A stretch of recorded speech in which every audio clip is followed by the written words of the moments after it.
This is when curls are bad. Get that out of the way. Hello and welcome back. So you'll have seen from the title of this video that today I'm going to be telling you a little bit about my curly hair routine and kind of my journey in getting to love my curls. So this is fairly new to me, and so I really wanted to make this video for people who are either like me, new to the curly journey, or that are feeling like there's too much going on because there is so much information, so many products out there. If you're just looking to strip it back and hopefully do something that works, I think this works. I mean, the light is quite good on that side at the moment, so I washed my hair this morning. And that's what it looks like. This side always looks a bit worse because I get these separatey ones at the front, and I don't think I did my gel very well today, but there we go. This curl is just gonna keep coming back throughout the video. So to start with, I want to talk a little bit about kind of how I realised I had curly hair, because when I was a kid, we have always somewhat affectionately referred to my hair as triangle hair because it went like that. It was triangle shaped, bigger at the bottom, flatter at the top. And I think ultimately it was to do with a lack of knowledge about how to style my hair. My mum has very short hair, so I think she's never really had to worry about it, or not for a very long time at least. But I think because of all the not using moisturising enough products in my hair and combing it and brushing it and drying it, all of that I think just made the curls basically disappear. And so I didn't actually realise that I had curly hair.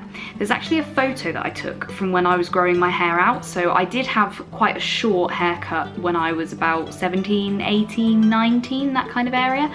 And when I decided to grow my hair back out, I'll see if I can find the picture, I'll put it in here if I can, but I was like, oh my god, I've got a curl in my hair, how exciting is this? Little did I know that I actually had curly hair underneath all of that. I don't actually remember when I discovered it, but I think it was probably in the last few years. I mean, I'm 28 at the moment, and so I definitely didn't realise I had curly hair until I was in my mid-20s at least. And I think what it stemmed from is that I was finally starting to use better products on my hair.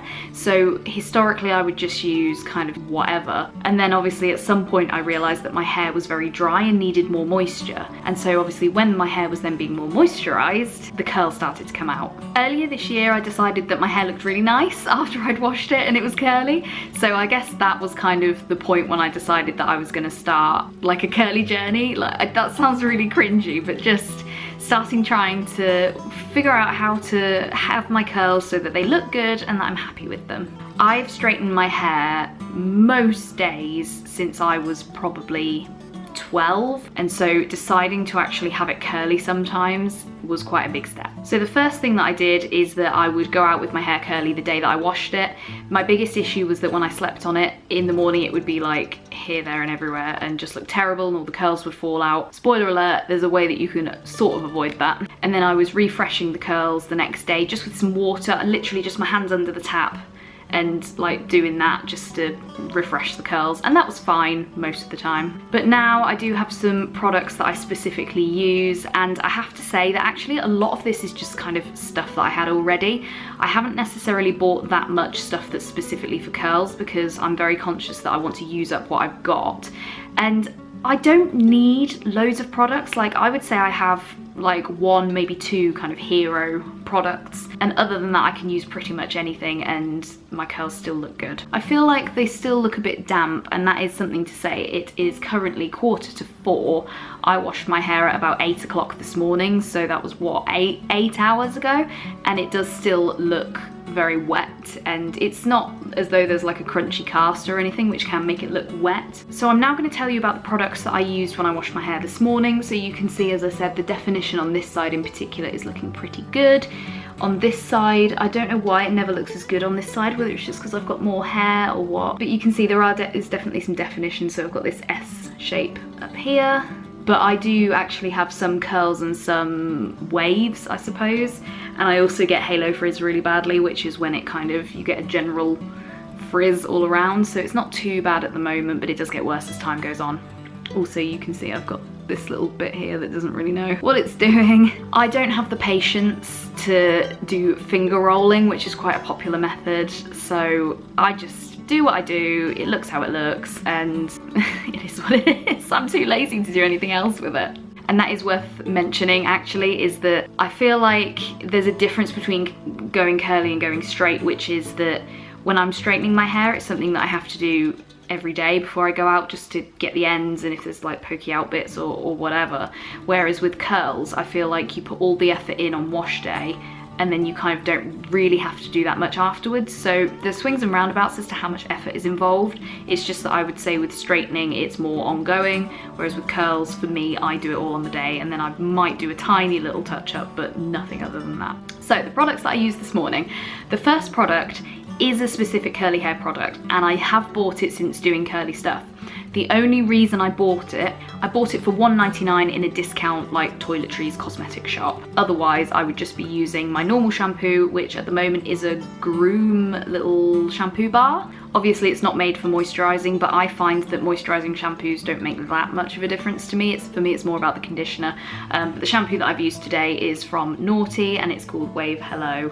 As I say, it was £1.99 and it's 250 mils. So yeah, I just use this whenever I'm doing curly hair. I don't really know if it makes a difference. I'm sure it probably does. It's probably like super moisturising or something. But I like it. I don't know if I would pay like full price for it though, because like I said, shampoos don't make that much of a difference for me. And also I like using the shampoo bars because they are much more eco-friendly, because they last me about a year just with one, and obviously I'm not throwing away various bottles. Again, the conditioner that I used is just one that I had anyway, so this is the Aussie Calm the Frizz conditioner, because obviously frizz is a problem for me. Even when I've got straight hair, my hair isn't fully straight, I always have frizz. So this is, as I say, this is just one that I used. I actually prefer the Moisture Aussie ones, which has got it's purple and blue. That's much better. I've also got one that is for curly hair, which is purple and pink. So this is probably my least favourite, but I'm just using it up. And then if I need to put my parting in, I always do it when I have conditioner in my hair, particularly if my hair has been curly and then I'm washing it. It's a lot more difficult to like do anything with. So after that, I actually do my styling in the shower, because I find that it works much better on my hair when it's quite wet. So what I tend to do is after I've washed it and it's literally sopping wet, I will just pick it up and scrunch it like that. Same at the back, just to get some of the water out. And then I go in with this, which is the Cantu Avocado Hydrating Curling Cream. I bought this on the recommendation of my hairdresser from memory, and because she has curly hair as well, which is super convenient. So I use this and I do something called raking. So raking is when you get your product in between your hands and you literally go like that through your hair, so you're raking through. The idea being that it evenly distributes the product around your hair. So at first I was like, why would you do that? Like, isn't that just going to pull all the curls out? Because I found that I got my best curl clumps when my hair was wet and I just didn't touch it.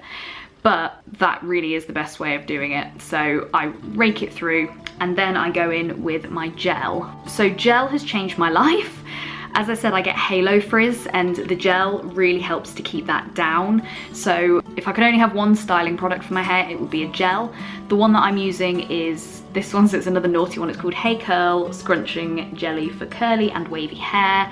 I should also say that I only buy products that are cruelty free. So all of the products that you've seen today are cruelty free.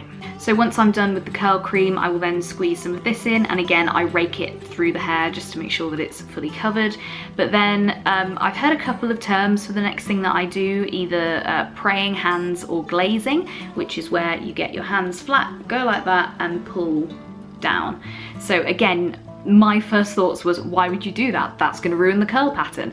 But the idea is that it keeps your hair flat, so you're squashing the hair together to be kind of held by the gel, so it helps prevent the frizz. And then after that I just go in and scrunch. So I scrunch at the bottom. I try and remember to scrunch at the top as well, but you'll see that my hair is quite straight at the top and then the curl starts a bit further down. This might be a good example, so you can see it's kind of straighter up here and then it goes into curls down there. And as I say, my hair is not necessarily looking the best it's ever looked today. I have all these tiny little curls. My hair just does not clump very well at all, and I don't know why I get stringy curls. That probably doesn't help with the wet look. It is what it is ultimately, and sometimes it looks amazing and sometimes it doesn't, but that's just life. So once I applied all of my products, I always leave my hair to air dry. I did buy a diffuser, and I know that the popular thing is like to cup it and then hold it, but I started off doing that, and oh my god, it took so long. I was so bored and I just can't be bothered with it. At some point I do need to try hover diffusing, which is where you literally hover the diffuser over the hair, which I think is it's something to do with like less airflow, is less likely to make it frizzy, and I think it helps to set the style as well because of the heat. But I was working today, so it's easier for me if I just wash my hair and then sit at my desk and work. Ain't nobody got time to be drying their hair for 30 minutes. And then, as I said, the final thing is just to talk about kind of how I treat my hair after I've washed it. I find that with my kind of care techniques, I can have my curls for probably 2 days after I wash my hair, so I'll get up to day 3 because I wash my hair in the mornings. I can't go any further than that because the curls just start to utterly die. So I read very early on that the way to protect your curls at night is to use a silk bonnet, and so I have one. This is just a Cantu one. I just bought this from Sainsbury's because I was in Sainsbury's and I saw it. So it's slightly elasticated, and then you just plop it on your head and obviously put your hair in. It took me a little while to work out the technique. You can either kind of flip your head over, put the ends of your hair in first and then flip it back, but my bonnet in particular is not very stretchy on the edge, so it's quite difficult to maneuver my hair in.